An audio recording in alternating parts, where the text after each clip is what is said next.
I-PAC কাণ্ডে ইডির বিরুদ্ধে দায়ের হওয়া মামলায় স্থগিতাদেশ সুপ্রিম কোর্টের। পর্যবেক্ষণে তাৎপর্যপূর্ণ মন্তব্য করেন সর্বোচ্চ আদালতের বিচারপতি প্রশান্ত মিশ্র। বলেন, আদালত হস্তক্ষেপ না করলে আইন শৃঙ্খলার অভাব দেখা দেবে। এই প্রসঙ্গে তীব্র প্রতিক্রিয়া তৈরি হয়েছে। রাজ্যপাল সিভি আনন্দ বোসের কথায়, আইন কারোর হাতে তুলে নেওয়া উচিত নয়। However high you think you are, the law is always above you. That dictum has been again reinterpreted and reinforced by the judgment of the Supreme Court.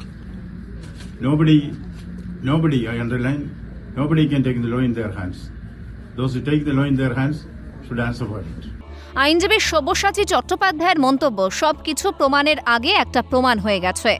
বলছিলাম যে দেখুন, সবকিছু বাদ দিন, কে কার তথ্য নিয়ে গেল না নিয়ে গেল, কে কার তথ্য চুরি করলো না, সবকিছু প্রমাণ হবার আগে একটা জিনিস তো প্রমাণ হয়ে গেছে যে পশ্চিমবঙ্গের মুখ্যমন্ত্রী শ্রীমতী মমতা বন্দ্যোপাধ্যায় যে স্ট্যাটাস নিয়ে হোক না কেন, she was present there. আইনজীবী বিক্রম বন্দ্যোপাধ্যায়ের মতে, তদন্তকারী সংস্থার কাজে প্রশাসকদের বাধা আইন শৃঙ্খলা নিয়ে গভীর প্রশ্নের উদ্রেক করছে। চিফ মিনিস্টার এবং রাজ্যের কমিশনার অফ পুলিশ তারা গিয়ে কোনো একটা ল এনফোর্সিং এজেন্সিকে বা কোনো একটা ইনভেস্টিগেটিং এজেন্সিকে তারা গিয়ে যদি বাধা দেয়, তাহলে এটা সত্যিকারের একটা ল অ্যান্ড অর্ডারের একটা সিরিয়াস প্রবলেম হয়ে যাবে। প্রতিক্রিয়া তৈরি হয়েছে রাজনৈতিক মহলে। রাজ্য বিজেপির সভাপতি শ্রমিক ভট্টাচার্যের মন্তব্য, ব্রেকডাউন অফ কনস্টিটিউশনারি মেশিনারি। ये वे एक राज्य की मुख्यमंत्री केंद्रीय सरकार के आधिकारिक के ऊपर आक्रमण कर रहे हैं, उसका दस्तावेज छीन रहे हैं। ओवीसीएस को साथ में लेकर के, डीजी को साथ में लेकर के, पुलिस अधिकारी उसका साथ था, आने का साथ साथ ही गाड़ी का उसका नंबर प्लेट भी बदल गया। ये तो कॉन्स्टिट्यूशनल क्राइसिस नहीं है, ब्रेकडाउन ऑफ कॉन्स्टिट्यूशनल मशीनरी है। এক ধাপ এগিয়ে কেন্দ্রীয় শিক্ষা প্রতিমন্ত্রী সুকান্ত মজুমদারের মন্তব্য, দেশের সার্বভৌমত্বে আঘাত। না, স্বাভাবিক তেরে দেবে। ইডির কার্য পদ্ধতিতে যদি কেউ বাধা দেয়, ইডি একটা অ্যাকশন নিতে গেছে, সেখানে আপনি এফআইআর করে থেকে ইডিকে আটকে দেবেন, যেহেতু ভারতবর্ষের সংবিধানে বলে কিছু থাকবে না। তাহলে অন্য রাজ্যে পুলিশ ধরতে গেলে পশ্চিমবঙ্গ পুলিশের এগেনস্টে এফআইআর করে দেবে। এবার হয় নাকি ফেডারেল স্ট্রাকচারের উপর আঘাত?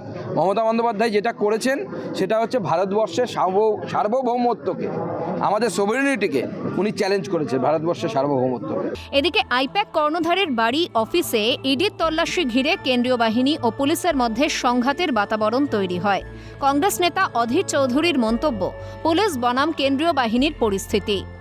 যে ফেডারেল স্ট্রাকচার আমাদের যুক্তরাষ্ট্রীয় পরিকাঠামো, সেখানে একটা রাজ্যের পুলিশকে আমি কখনো আমার মতন করে ব্যবহার করব, এটা কিন্তু বেআইনি। মনে করুন ইডি সিবিআই আমাদের কারোরই পছন্দ না, কিন্তু তার মানে এটা না যে রাজ্যে তারা গেল বা যাবে সেখানকার মুখ্যমন্ত্রীর সঙ্গে পুলিশ বাহিনী নিয়ে গিয়ে তাদেরকে বাধা দেবে, তাদেরকে মিথ্যা কেসে অভিযুক্ত করবে, তাদেরকে ধরবে। মানে যা চলছে তাতে আগামী দিনে পশ্চিমবঙ্গের পুলিশ ভার্সেস কেন্দ্রীয় বাহিনীর সংঘর্ষের পরিস্থিতি তৈরি হচ্ছে। বৃহস্পতিবারের শুনানি পর্বে কেন্দ্রের সলিসিটর জেনারেল তুষার মেহতা পশ্চিমবঙ্গে কোনো নির্বাচন নেই বলে মন্তব্য করেন। সেই নিয়ে প্রতিক্রিয়া দিয়েছে তৃণমূল। শাসক নেতা কুণাল ঘোষের মন্তব্য, ইডি দিশেহারা হয়ে বিভ্রান্তিকর তথ্য দিচ্ছে। ইডির আইনজীবী বলছেন বাংলায় নাকি কোনো নির্বাচন নেই এখন। কি পাগল! অর্থাৎ তৃণমূল যে অভিযোগটা করেছে, মমতা বন্দ্যোপাধ্যায় যে কারণে প্রতিবাদী ভূমিকায় গেছেন দলনেত্রী হিসাবে, সেটা এতটাই বিশ্বাসযোগ্য এবং গ্রহণযোগ্য কারণ যে ইডি দিশাহারা হয়ে বিকৃত তথ্য, বিভ্রান্তিকর তথ্য বলছে বাংলায় নাকি নির্বাচন নেই। আর তৃণমূলের সাংসদ সৌগত রায়ের মন্তব্য, ইডি একটা থার্ড ক্লাস সংগঠন। রাজ্য সরকারের বিরুদ্ধে ইডি অভিযোগ করেছে, রাজ্য সরকার ইডির বিরুদ্ধে ইতিমধ্যে উত্তরবঙ্গে যারা এই সেবাশ্রয় ক্যাম্পে দেখিয়েছেন, তাদের কাছে কিন্তু ফোনের মারফত খবর যাচ্ছে আপনার টেস্ট আপনি করিয়েছেন কি যাচ্ছে, তো এখানে কেউ আছে যার কাছে গেছে? আমার কাছেই গেছে। ওরা কি বলে, আমি যখন ডাক্তার দেখিয়েছি আমাকেও কিন্তু একটা ফোন এসেছে সাগর দত্ত থেকে, বলছে আপনার এই। সব মিলিয়ে আইপ্যাক কাণ্ড ঘিরে ক্রমশ চড়ছে রাজনীতির পারদ। ক্যালকাটা নিউজ।